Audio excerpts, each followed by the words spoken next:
Welcome. Here is a rundown of the war in Ukraine.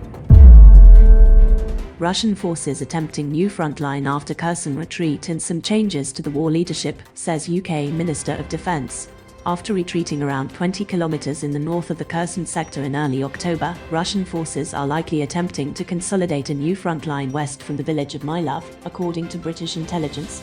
Heavy fighting continues along this line, especially at the western end, where Ukrainian advances mean Russia's flank is no longer protected by the Inhalets River, the latest UK Ministry of Defense report reads. In recent days, the Russian occupation authorities have likely ordered preparation for the evacuation of some civilians from Kherson, the report adds.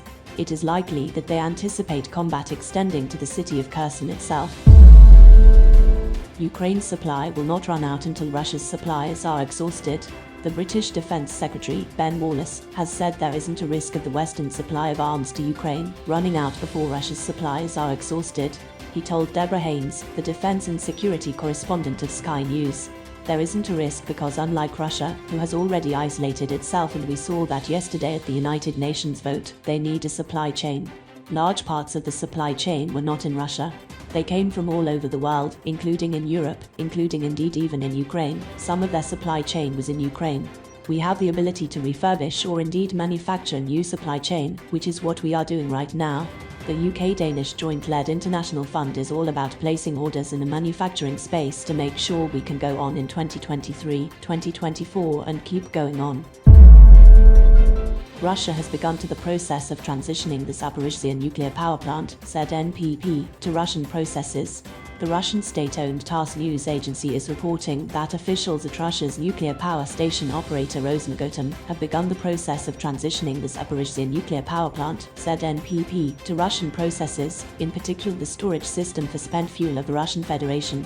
It quotes Rinat Karcher, advisor to the general director of Rosenegotom, saying, "The process of switching to the Russian system has already been launched." He added, "This implies a number of points, starting with documents, regulations and so on. It is clear that there will be a transitional period for each component. While we are immersing ourselves in the process, we are simultaneously analyzing all the processes and developing specific solutions, including those related to the storage of all nuclear materials."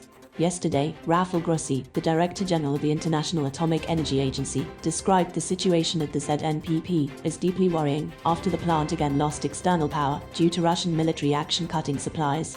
Energotom, the Ukrainian operator of the plant, also accused the Russian forces occupying it of blocking attempts to refuel the site's diesel generators.